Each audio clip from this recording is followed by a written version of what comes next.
Hello बच्चों, कैसे हैं आप लोग। उम्मीद है अच्छे होंगे। वैद्युत धारिता के पाठ में हम लोग आज आगे आते हैं। पहले एक विलगित गोलीय चालक की धारिता देखेंगे और उसके बाद देखेंगे कि जब किसी चालक को आवेशित करते हैं तो उसमें कितनी ऊर्जा इकट्ठा होती है। तो मुख्य रूप से इन दो टॉपिक पर हम लोग अभी रहेंगे। इसके पहले हम लोग धारिता के बारे में बात कर चुके हैं कि धारिता का मतलब धारण करने की क्षमता। वैद्युत धारिता का मतलब वैद्युत गुणों को धारण करने की क्षमता कि कोई वस्तु है या निकाय है वो कितनी वैद्युत ऊर्जा का संचय रख सकती है या कितना आवेश के इकट्ठा कर सकती है। और C बराबर डेल्टा क्यू बटे डेल्टा वी या C बराबर क्यू बटे वी के रूप में हम लोगों ने परिभाषित किया है कि किसी वस्तु को अगर आप डेल्टा क्यू उस पर आवेश की मात्रा में परिवर्तन करो और ऐसा करने पर अगर डेल्टा वी उसके विभव में परिवर्तन हो तो उस निकाय की या उस वस्तु की धारिता C बराबर डेल्टा क्यू बटे डेल्टा वी। अब हम लोग आते हैं, मान लो हमारे पास एक गोलीय चालक है, गोला है जो चालक है, ठोस है, और उसको हमने उसकी धारिता निकालना चाहते हैं। धारिता के लिए हम क्या करेंगे, पहले मान लेते हैं कि जब हम उसको कुछ आवेश देंगे, अगर हमें ये पता चल जाए कि इतना आवेश देने पर इतना विभव उत्पन्न हुआ था तो हम वहाँ से धारिता निकाल सकते हैं कि C बराबर क्यू बटे वी से। वही हम लोगों ने किया है। तो अभी हम लोग क्या लिख रहे हैं, एक विलगित गोलीय चालक की वैद्युत धारिता। देखिए, विलगित का मतलब ये है आइसोलेटेड, जिसका अपने परिवेश के साथ कोई लेन देन ना हो। मतलब वो अभी यहाँ मान के चल रहे हैं कि वो आवेश का या ऊर्जा का आदान प्रदान नहीं कर रहा है परिवेश के साथ। जितना आपने उसको आवेश दिया उसके हिसाब से उसका विभव है। तो विलगित गोलीय चालक की वैद्युत धारिता अभी हम लोग वो देख रहे हैं। Electric capacitance of an isolated spherical conductor. मान लेते हैं, माना कैपिटल R त्रिज्या का एक गोलीय चालक, अभी फिलहाल चाहे देखिए ठोस गोला है या खोखला गोला, अगर चालक है तो उसको दिया गया आवेश केवल उसकी सतह पर रहेगा। तो गोलीय चालक कैपिटल के परावैद्युतांक के माध्यम में स्थित है और इसे कैपिटल Q आवेश देने पर यदि इसकी सतह का विभव कैपिटल V हो, तो पहले जब कोई आवेश नहीं था तो सतह पर कोई विभव नहीं था। मान लो हमने Q आवेश दिया और ऐसा करने पर उसको V विभव उत्पन्न हो गया, तो हम जानते हैं कि गोलीय चालक की सतह पर विभव का मान इतना होता है, V बराबर 1/4πε0 के Q बटे R। अब यही अगर वायु या निर्वात में रहा होता तो के हम हटा देते, खाली 4πε0 कहते। तो अभी फिलहाल के माध्यम में स्थित है। अब यहाँ से अगर हम V को इधर लेके चले आए तो Q बटा V और बाकी राशियों को आप इधर लेके चले आओ तो मिलेगा Q बटा V बराबर 4πε0 के R। और वैद्युत धारिता की परिभाषा से पहले अगर ये गोला अनावेशित था, बाद में जब हमने Q आवेश दिया तो V विभव हो गया, तो हम कह सकते हैं कि इस गोले की धारिता, इस गोलीय चालक की धारिता C बराबर Q बटे V बराबर 4πε0 के R होगी। ठीक, तो आगे इससे संबंधित कुछ बातें और देखते हैं। ध्यान रखना, यहाँ कैपिटल C इस गोलीय चालक की धारिता है। ठीक, जो हम लोगों ने सूत्र लिखा था गोलीय चालक की धारिता के लिए, उससे संबंधित कुछ बातें और देखते हैं। पहले हम लोगों ने लिखा था C बराबर 4πε0 K इंटू R, वो था जब K परावैद्युतांक का माध्यम है गोले के चारों ओर। अब अगर वो माध्यम न होकर के निर्वात या वायु में होता तो यदि गोलीय चालक निर्वात में स्थित हो तो उसकी धारिता C बराबर 4πε0 R लिख सकते हैं। R उस गोले की त्रिज्या है। ठीक, अगर हम SI मात्रकों में व्यक्त करें तो यानी C को फैरड में लें, R को मीटर में लें, तो हम जानते हैं कि 1/4πε0 का मान 9 × 10⁹ होता है। तो 4πε0 का मान 1/9 × 10⁹ हो जाएगा। तो इसका मतलब SI मात्रकों में कैपेसिटेंस यानी धारिता को जब आप फैरड में व्यक्त करोगे तो ये R इंटू के, R है रेडियस त्रिज्या उस गोले की, K है डाइलेक्ट्रिक कांस्टेंट माध्यम का परावैद्युतांक, बटे 9 × 10⁹, क्योंकि 4πε0 की जगह 1/9 × 10⁹ लिख सकते हो SI मात्रकों में। R को मीटर में रखना, K का कोई मात्रक होता नहीं है, परावैद्युतांक है, वो एक संख्या होती है ना, तो डायरेक्ट वहाँ से निकाल सकते हैं। तीसरे पर आते हैं। अभी आप फिर से एक बार C बराबर 4πε0 R पर गौर करो। इस वाले सूत्र से आप कहो तो ε0 बराबर C/4πr कह सकते हो, 4π और R को इधर ले सकते हो। अब अगर हमें मात्रक लिखना हो तो ε0 का एक अन्य मात्रक क्या हो जाएगा, C है कैपेसिटेंस फैरड, 4 और पाई नियतांक है, कोई बात ही नहीं, ये R त्रिज्या है मीटर, तो यानी फैरड बटा मीटर एक और मात्रक हो सकता है ε0 का। तो इसका मतलब ε0 यानी निर्वात की विद्युतशीलता, माध्यम की विद्युतशीलता का भी यही मात्रक होगा क्योंकि माध्यम की विद्युतशीलता एप्सिलॉन बराबर एप्सिलॉन 0 गुणा के का कोई मात्रक है नहीं, तो विद्युतशीलता चाहे आप निर्वात की कहो चाहे माध्यम की कहो, उसका एक अन्य मात्रक फैरेड बटा मीटर भी हो सकता है, प्रतीक रूप में कैपिटल एफ बटे स्मॉल एम या एफ एम इनवर्स भी है। और अगर हम कूलाम के नियम से देखें, सबसे पहले हम लोगों ने विद्युतशीलता यहाँ देखी थी, तो यहाँ से अगर हम एप्सिलॉन 0 का मात्रक लिखना चाहें तो इसको आप बाईं तरफ लेके चले जाओ, एफ नीचे चला आएगा, नियतांकों को छोड़ दो, मात्रक किसका, कूलाम, इसका न्यूटन, इसका मीटर स्क्वायर, तो एप्सिलॉन 0 का मात्रक कूलाम स्क्वायर बटे न्यूटन मीटर स्क्वायर। यहाँ इस सी को कैपेसिटेंस मत समझना, ये मात्रक है, तो इसका मतलब कूलाम स्क्वायर बटे न्यूटन मीटर स्क्वायर जो यहाँ से मिला था, और फैरेड बटा मीटर, ये दोनों तुल्य मात्रक हैं, एक ही राशि के हैं, विद्युतशीलता के हैं, चाहे आप एप्सिलॉन का कहो चाहे एप्सिलॉन 0 का कहो। सवाल एक आध बार इसका आया था, ये दिखाइए कि दोनों एक ही राशि के मात्रक हैं, तो हम सूत्रों से दिखा लेंगे कि एप्सिलॉन 0 वहाँ से आए तो इस ये मात्रक, वहाँ से देखें कूलाम के नियम से तो ये मात्रक। एक और, हम जब सरल रेखा का ग्राफ खींचते हैं, दरअसल अगला पॉइंट जो हम लोगों ने लिखा है, देखिए अभी सरल रेखा का समीकरण हम लोग क्या लिखते हैं, कई बार हम लोग देखते हैं y बराबर mx प्लस सी के रूप का लिखते हैं, ठीक। यम यहाँ पर प्रवणता है उस रेखा की, यानी अगर इस तरह का हम खींचे, मान लो इधर x ले रहे हैं इधर y ले रहे हैं, इस तरह से जा रही है, तो ये वाला खंड हमारा c होता था, और ये रेखा की प्रवणता अगर थीटा कोण बना रही है तो यम बराबर tan थीटा होता था, ठीक। ये इसका उपयोग हम लोग अभी यहाँ इन दो ग्राफ को देखने में करेंगे। अभी इसी सूत्र पर आप आ जाइए, c बराबर 4 पाई एप्सिलॉन 0 r, यहाँ से आप कह सकते हो r को इधर बटा में लेके चले जाओ, तो c बटे r बराबर 4 पाई एप्सिलॉन 0, और ये नियतांक है, ये तो था निर्वात के लिए, अगर माध्यम होता तो 4 पाई एप्सिलॉन 0 के हो जाता, तो यानी यहाँ से या इसके पहले जो लिखे थे वहाँ से हम कह सकते हैं कि c बटे r बराबर 4 पाई एप्सिलॉन 0 निर्वात होने पर, या 4 पाई एप्सिलॉन 0 के, और ये दोनों क्या होंगे, चाहे ये हो चाहे ये हो, ये दोनों आपके हैं नियतांक। इसका मतलब ये एक रेखा का समीकरण होगा। C और R के बीच में अगर आप ग्राफ खींचो तो एक सरल रेखा आएगी। एक तो पहले तो हमने ये लिखा है कि C यानी कैपेसिटेंस और R त्रिज्या, ये गोले की धारिता है, इनके बीच में ग्राफ एक सरल रेखा आएगी। हाँ, अब अगले ग्राफ में हम लोगों ने क्या किया है, तीन अलग अलग स्थितियों के लिए खींचा है, एक निर्वात के लिए, एक K1 परावैद्युतांक वाले माध्यम के लिए, और दूसरा K2 परावैद्युतांक वाले माध्यम के लिए। ध्यान रखना, इस नियतांक का मान जितना ही बढ़ता जाएगा, y बराबर mx प्लस सी से अगर आप देखो, मान लो अगर c बराबर 0 है, मूल बिंदु से होकर जाने वाली रेखा है, तो y बटे x बराबर m हो जाएगा, या इसी को हम लोग डेल्टा y बटे डेल्टा x कह लेते थे। तो जितना ही ज़्यादा ढाल होगी वक्र की, उतना ही ज़्यादा, मतलब ये वाला पद समझो जितना ही बड़ा होगा, ये प्रवणता को व्यक्त करेगा, उतना ही ढाल होगी। तो जितना ज़्यादा इसकी ढाल बढ़ती जा रही है, यानी r वाले अक्ष से कोण बढ़ता जाएगा, समझो वो उतने ही ज़्यादा परावैद्युतांक को व्यक्त करेगा, क्योंकि वो उतने ही बड़े 4 पाई एप्सिलॉन 0 k को व्यक्त कर रहा होगा। तो ये बात थोड़ा सा ध्यान रख सकते हैं, और इसके बाद इस पर एक आधा सवाल देखते हैं। एक प्रश्न देखते हैं, पृथ्वी को अगर 6400 किलोमीटर त्रिज्या का एक गोला माना जाए, गोला मानकर उसकी धारिता की गणना कीजिए। यदि पृथ्वी के चारों ओर 81 परावैद्युतांक का जल होता तो उसकी धारिता कितनी होती। दो चीज़ें निकालनी है। अभी पहले तो पृथ्वी को हम गोलीय चालक मान लें, और त्रिज्या उसकी कितनी है वो दी हुई है, r बराबर 6400 किलोमीटर, ठीक।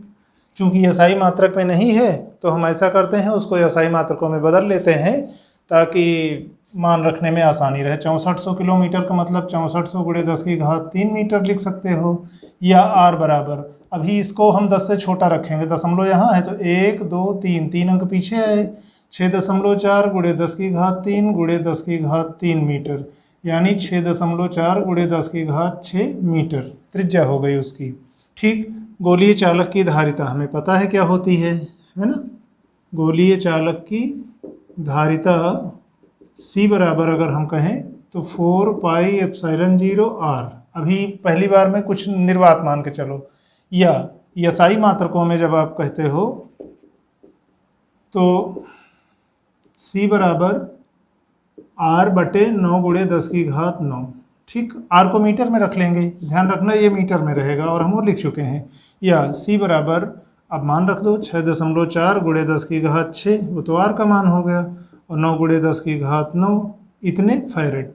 सरल कर लेंगे इसको, 6.4 बटे 9, और ये जाएगा तो 10 की घात -3 फैरेड, या भाग देंगे इसको 0.711 गुणे 10⁻³ फैरेड, या C बराबर 7.11 गुणे 10⁻⁴ फैरेड। साइंटिफिक नोटेशन में हम लोग ऐसे लिखेंगे, पर कभी कभी अक्सर जैसे प्रचलन में क्या रहता है, 1 2 2 अंक और आप एक खिसका लीजिए, तो गुणे 10⁻⁶ फैरेड यानी बराबर 711 माइक्रो फैरेड। अक्सर हम लोग इस रूप में देखते हैं। बाकी साइंटिफिक नोटेशन में ये सही है कि हमारा गुणांक का मान 1 से 10 के बीच में रहे, तो 7.11 गुणे 10⁻⁴ फैरेड। ठीक, अब उसके बाद दूसरा हिस्सा है प्रश्न का कि अगर पृथ्वी के चारों ओर 81 परावैद्युतांक का माध्यम होता तो हमारी ये धारिता कितनी हो जाती। दो तरीके से लगा सकते हैं। k बराबर 81 अगर है तो आप कह सकते हो कि C डैश बराबर, तब हमारा क्या हो जाएगा, चाहे तो हम कहें C इंटू के। क्यों, एक बार में ऐसे देख लो आप, हम लोगों ने SI मात्रकों में सूत्र लिखा था R इंटू के बटे 9 गुणे 10⁹ लिखे थे, या ना ध्यान में हो तो 4πε0 के R के से गुणा हो जाएगा, यानी माध्यम होने पर तो इसका मान हम निकाल चुके हैं। R बटे 9 गुणे 10⁹ का मान ये है, C जो हम लोग पहले निकाले थे, तो यानी C गुणा के, और यानी C डैश बराबर, C कितना था हमारा 7.11 गुणे 10⁻⁴ फैरेड, और गुणा इसमें आप 81 से कर दीजिए, गुणा करके देख लीजिएगा जो आएगा ना, शायद इतना आएगा गुणे 10⁻⁴ फैरेड, या C डैश बराबर 2 अंक अगर पीछे ले लें तो 5.78 और गुणे 10⁻⁻² फैरेड। ठीक, इतना लिख सकते हैं लगभग। तो ये एक प्रश्न हुआ, यहाँ थोड़ा सा ध्यान रखिएगा, दशमलव यहाँ लगा है। ठीक, तो ये ऐसे, या इसी को अभी जैसे मिली में नज़दीक वाले में बदलना चाहते हैं, मिली में बदलते तो ठीक है, वैसे लिख लेते। वैसे ज़्यादा अच्छा रहे कि साइंटिफिक नोटेशन में इस गुणांक को 1 से 10 के बीच में रखते हुए निकाल लेते हैं। तो एक सवाल और लगाते हैं इस पर। अगला प्रश्न देखते हैं। एक गोलाकार चालक की धारिता 1 माइक्रोफैरेड है, इसकी त्रिज्या क्या है, और यदि धारिता 1 नैनोफैरेड हो NF तो त्रिज्या क्या होगी। तो एक तरह से दो सवाल हैं, यूपी बोर्ड परीक्षा में आया था 2011 में। अभी प्रश्न में हमको क्या क्या दिया है, पहले तो पहली स्थिति में देख लेते हैं। धारिता C1 हमको पता है 1 माइक्रोफैरेड, माइक्रोफैरेड का मतलब 10⁻⁻⁶ फैरेड, और त्रिज्या यानी पहली स्थिति में R1 निकालनी है। दूसरी स्थिति में क्या पता है, C2 बराबर 1 नैनोफैरेड, नैनो का मतलब 10⁻⁹ फैरेड, और दूसरी स्थिति में भी त्रिज्या निकालनी है।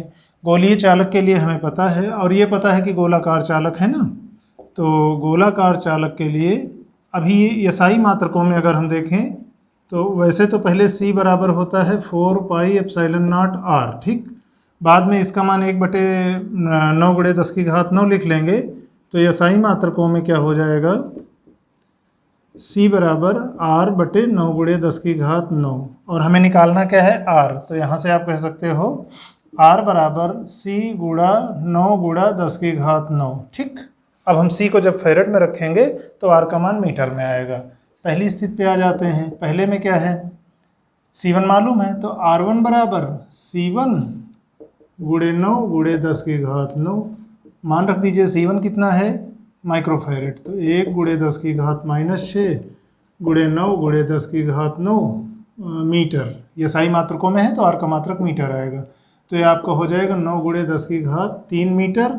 ये पहली स्थिति में त्रिज्या होगी। इसी प्रकार से दूसरी स्थिति में क्या होगी, दो तरीके से निकाल सकते हैं। चाहे तो हम कहें कि आपकी धारिता 10⁻³ गुना ज़्यादा हो गई है तो त्रिज्या भी 10⁻³ गुना ज़्यादा हो जाएगी, या C proportional to capital R से, या सीधे ऐसे ही देख लेते हैं। R2 बराबर C2 गुणे 9 गुणे 10⁹, C2 का मान 1 गुणे 10⁻⁻9 गुणे 9 गुणे 10⁻9 मीटर, तो ये यहाँ से आ गया बराबर 9 मीटर। तो पहली स्थिति में हमारी त्रिज्या होगी 9 गुणे 10⁻³ मीटर, और दूसरी स्थिति में त्रिज्या हमारी होगी 9 मीटर। ये प्रश्न हुआ। एक बात और ध्यान देते हैं, C की निर्भरता। अगर हम एक विलगित गोलीय चालक की धारिता की बात करें तो वह किन किन चीज़ों पर निर्भर करेगा। आप सूत्र का ध्यान रखिए, किसी भी का, मान लीजिए इस सूत्र से भी ध्यान रखिए, तो किस किस पर, एक तो धारिता गोलीय चालक की त्रिज्या के समानुपाती होगी, दूसरा परावैद्युतांक के समानुपाती होगी, और तीसरा इस बात पर निर्भर करेगी कि क्या उसके पास पड़ोस में कोई अन्य चालक उपस्थित है। चूंकि हमने इस सूत्र में उसकी बात नहीं की थी, तो अभी हम विलगीय गोलीय चालक की धारिता का कहेंगे कि ये इन दो चीज़ों पर निर्भर करेगी, त्रिज्या पर और परावैद्युतांक पर, और इन दोनों के बढ़ने पर बढ़ेगी। ठीक, तो आगे आते हैं इसके बाद आवेशित चालक में संचित ऊर्जा। अगला एक टॉपिक हम लोग देखते हैं, आवेशित चालक में संचित वैद्युत स्थितिज ऊर्जा। मान लो कोई चालक है, जब हम उसको आवेशित करते हैं तो उसमें कितनी वैद्युत स्थितिज ऊर्जा इकट्ठा होगी। आप पहले इसको ऐसे समझिए, पहले मान लीजिए कोई चालक है, उस पर कोई आवेश नहीं है। हम अध्ययन की सुविधा के लिए ये मान के चलते हैं कि प्रारंभ में सारे आवेश अनंत पर हैं, और अनंत से हम थोड़ा थोड़ा करके आवेश ला रहे हैं उस वस्तु को आवेशित करने के लिए। शुरुआत में जब कोई भी आवेश नहीं है वस्तु पर, हम थोड़ा सा आवेश लेकर के आए, पहले वाले खंड को लाने में कोई कार्य नहीं करना पड़ेगा। लेकिन जब थोड़ा आवेश ला के रख दिए तो अब वहाँ पर कुछ विभव हो गया है। अब उसी प्रकार वाला दूसरा आवेश जब अनंत से आप लेकर के आओगे, तो जो पहले वाला आवेश है ये नए आने वाले आवेश का विरोध करेगा। अब उस विरोध के नाते आपको कार्य करना पड़ेगा उसको लाने के लिए। फिर भी आप लेकर के आए, उसको रखे। अब इस तरह जैसे जैसे आप आवेश की मात्रा यहाँ चालक पर बढ़ाते जाओगे और उसके बाद फिर अगला आवेश लाने जाओगे, तो अगले आवेश को लाने में और ज़्यादा कार्य करना पड़ेगा। तो जैसे जैसे आपके बाद के आवेश आएंगे उनको लाने में ज़्यादा कार्य करना पड़ेगा। कुल मिला के वस्तु को आवेशित करने में आप जो कार्य करोगे, मतलब बाह्य स्रोत द्वारा जो कार्य किया जाएगा, वही उस आवेशित निकाय की विद्युत स्थितिज ऊर्जा के रूप में इकट्ठा रहेगा। ठीक, हम लोग क्या करते हैं, कार्य की गणना करते हैं। तो पहले स्थिति देख लेते हैं कि माना कैपिटल सी धारिता का चालक प्रारंभ में अनावेशित है और शून्य विभव पर है, कोई आवेश भी नहीं है, कोई विभव नहीं है उसका वैद्युत विभव। और जब इसे स्मॉल क्यू आवेश से आवेशित किया जाता है तो इसका विभव कैपिटल V हो जाता है। ये अंतिम आवेश Q है और अंतिम विभव V है। बीच में हम 0 से Q आवेश तक गए हैं और विभव भी हमारा 0 से V तक बढ़ा है। चूँकि चालक को आवेशित करने में कार्य करना पड़ेगा और बाह्य स्रोत द्वारा किया गया यही कार्य उसकी वैद्युत स्थितिज ऊर्जा के रूप में संग्रहित रहेगा। यदि किसी क्षण जब चालक पर आवेश की मात्रा Q डैश है, अब हम अभी अंतिम आवेश की नहीं बात कर रहे हैं, हम बीच में हैं कि कुछ आवेश हम ला चुके हैं, Q डैश आवेश आ चुका है। जब Q डैश आवेश है तो मान लो कि उसका वैद्युत विभव V डैश है, और उस स्थिति में तो जब Q डैश है और इसका वैद्युत विभव V डैश हो, तो पहली बात तो हम धारिता की परिभाषा से देखें तो C बराबर डेल्टा Q बटे डेल्टा V। प्रारंभ में 0 आवेश 0 विभव, अब Q डैश आवेश V डैश विभव, तो इसका मतलब C बराबर Q डैश बटे V डैश। एक तो हम ये लिख सकते हैं, या यहाँ से अगर हम V डैश बराबर Q डैश बटे C लिख सकते हैं, मान लो आगे हमको अभी ज़रूरत पड़ेगी। फिर इस स्थिति में जब Q डैश आवेश आ चुका है, यदि अत्यंत सूक्ष्म आवेश dQ डैश को अनंत से उस चालक पर लाने में बाह्य स्रोत द्वारा किया गया कार्य dW हो। मान लो जब Q डैश आवेश आ चुका है चालक पर, अब हम थोड़ा सा और dQ डैश आवेश और लेके आ रहे हैं कि अब उसको लाने में हमें कितना कार्य करना पड़ेगा, हम उसकी गणना करना चाहते हैं। ठीक, आप ध्यान दीजिए, किसी भी विभवांतर के मध्य आवेश को लाने में किया गया कार्य कितना होता है, W बराबर Q delta V। Delta V क्या है, अंतिम विभव माइनस पहले का विभव। अंतिम विभव क्या है, जहां हम पहुंचे हैं यानी V डैश। प्रारंभिक विभव क्या है, शून्य, अनंत जहां से लेकर के आए हैं। तो कुल मिला के dQ डैश जो हम आवेश लेके आए हैं, और विभवांतर की जगह हो जाएगा हमारा उस चालक का उस समय का विभव V डैश। वही हम लोगों ने आगे लिखा है कि इस स्थिति में यदि अत्यंत सूक्ष्म आवेश dQ डैश को अनंत से उस चालक पर लाने में बाह्य स्रोत द्वारा कृत कार्य किया गया कार्य dW हो, तो dW बराबर dQ dash into V dash क्यों होगा। Q डेल्टा V से देखें तो dQ डैश तो हमारा Q हो गया, आवेश जो हम लेके आ रहे हैं। V डैश क्या है, विभवांतर, क्यों, W बराबर Q डेल्टा V होता है, और डेल्टा V का मतलब V2 माइनस V1 होता है, और V2 यहाँ हमारा बाद वाला विभव V डैश है, और प्रारंभिक विभव जहाँ से आए हैं वो V अनंत वाला है, और V अनंत वाला शून्य होता है, यानी Q इंटू V डैश हो जाएगा। और यहाँ पर आवेश हमारा dQ डैश है, तो Q की जगह dQ डैश रख लिए। अब अतः वस्तु को आवेशित करने में कुल कितना कार्य, ये तो था कि जब हमारे पास Q डैश आवेश था और थोड़ा सा dQ डैश और लेके आए हैं। अब अगर हम कुल कार्य की गणना करना चाहें तो इसका हम जो एक छोटा सा कार्यखंड है इसका समाकलन कर देंगे। समाकलन की सीमा क्या है, पहले कोई आवेश नहीं था, बाद में क्यू आवेश तक है, इस लिमिट में समाकलन करेंगे। और यहाँ से डी डब्ल्यू को हम चूँकि V dash D Q dash लिख सकते हैं, लिख लिए, और वी डैश का मान यहाँ से रख लिए क्यू डैश बटे सी डी क्यू डैश। अब इसके बाद फिर आगे देखते हैं कि इसको कैसे सरल करेंगे। अभी यहाँ आप ध्यान रखिए कि W बराबर समाकलन 0 से Q, Q डैश अपान C डी क्यू डैश। अब इसके आगे इसे कैसे करेंगे देखते हैं। तो हम लोगों ने अभी इसके पहले क्या लिखा था कि वस्तु को आवेशित करने में कुल कार्य हमारा इतना करना पड़ेगा। इसको सरल करते हैं। देखिए C नियतांक है जो Q dash D Q dash पे निर्भर नहीं करता। C है उस चालक की धारिता, धारिता Q और V पर निर्भर नहीं करती। यद्यपि C बराबर डेल्टा Q बटे डेल्टा V होता है, हम लोग इसके पहले बात कर चुके हैं। तो ये नियत है तो ये पद बाहर चला आएगा। अब हमारा क्या बचेगा, बंद समाकलन Q dash D Q dash, और यक्स की पावर n का समाकलन होता है यक्स की पावर n+1 बटे n+1। यहाँ पर q डैश की घात 1 है तो इसका समाकलन क्या हो जाएगा, यानी q डैश स्क्वायर बटे 2, और लिमिट हमारी क्या है 0 से q, ठीक। और इसमें 2 भी बाहर ले लेते हैं तो 1/2c, और अब क्या बचा q डैश स्क्वायर 0 से q। फिर जब लिमिट हटाते हैं तो उच्च सीमा पहले रखते हैं, निम्न सीमा बाद में रखते हैं, तो ये हो जाएगा 1/2c। उच्च सीमा क्या है q, तो q स्क्वायर q डैश की जगह -0, तो ये हमारा हो जाएगा q स्क्वायर अपान 2c। ये एक समीकरण। और यही कार्य क्या है, हम लोगों ने कहा था कि उसमें वैद्युत स्थितिज ऊर्जा के रूप में इकट्ठा रहेगा। यही कार्य उस जो आवेशित निकाय है, निकाय की वैद्युत स्थितिज ऊर्जा होगी। तो वैद्युत स्थितिज ऊर्जा यानी कैपिटल U होगी। इसका मतलब आपके U का मान कितना हो जाएगा, q स्क्वायर अपान 2c। ये एक सूत्र हुआ। अच्छा, अन्य रूपों में अगर इसको लिखना चाहें, मान लो हम q और c के रूप में ना लिख के विभव के रूप में लिखना चाहें, तो दूसरा इसी में आगे देख सकते हैं। q बराबर CV अगर इसमें हम रख सकते हैं। धारिता की परिभाषा से C बराबर Q बटे V, जब अंतिम आवेश Q था, अंतिम विभव V है, तो C बराबर Q बटे V से हम रख सकते हैं, C बराबर Q बटे V से ये रख सकते हैं। अब Q की जगह CV आप रख दीजिए तो आपका U क्या हो जाएगा, C square V square upon 2C, यानी हाफ C V स्क्वायर। एक C कट जाएगा, एक बचेगा, तो एक दूसरा हम ये लिख सकते हैं। तीसरा, एक Q और C के पदों में हो गया, एक C और V के पदों में हो गया। अब एक बार Q और V के पदों में लिख लेते हैं। तो Q और V के पदों में लिखने का मतलब है, अब यहाँ हम C हटाना चाहते हैं ना, तो C हटा लो। अब C हटाना है तो C बराबर Q बटे V रखते हैं। तो U बराबर Q स्क्वायर बटे 2C में आप C हटाना चाहते हो तो C बराबर Q बटे V रख दो। रखोगे तो U बराबर क्या हो जाएगा, q स्क्वायर अपान 2 तो है ही है, और c की जगह क्या रखना है, 1/q अपान v, यानी q स्क्वायर अपान 2, और q बटा v ऊपर गुणा में जाएगा तो v बटा q।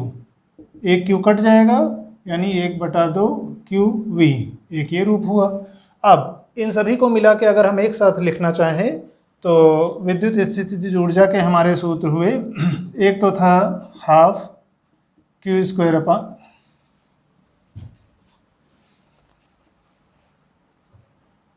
एक तो था हमारा q स्क्वायर अपान c, एक था हाफ CV स्क्वायर, और एक है हाफ q इंटू v। ये हमारे आवेशित चालक के वैद्युत स्थितिज ऊर्जा के सूत्र हुए। किसी भी आकार के चालक के लिए सत्य हैं, पर एक बात ध्यान रखिएगा। मान लीजिए हम किसी चालक को बैटरी से जोड़ करके आवेशित कर रहे हैं। बैटरी भी विभवांतर पर कार्य कर रही है। जिस चालक को हमने जोड़ा शुरुआत में उसका विभव 0 है, बाद में उसका अंतिम विभव V हो गया है। कुल आवेश बैटरी ने इस दौरान स्मॉल q दिया है, तो बैटरी द्वारा किया गया कार्य q इंटू वी होगा, ध्यान रखिएगा। और यहाँ हमारा क्या आया है, हाफ q इंटू वी। इसका मतलब ये बीच का जो अंतर है कि जितना बैटरी ने ऊर्जा दी, जितना उस चालक में वैद्युत स्थितिज ऊर्जा के रूप में इकट्ठा हुई, बीच के हिस्से की जो कमी हो गई है वो मान के चलिए कि ऊष्मा या अन्य विधियों द्वारा ह्रास में चला गया, उसमें नुकसान में चला गया। तो ठीक है, अभी आज के लिए इतना ही। इसके बाद शेष अगले भाग में हम लोग देखते हैं। तब तक आप लोग पढ़ाई लिखाई करते रहिए, अपना ध्यान रखिए। धन्यवाद।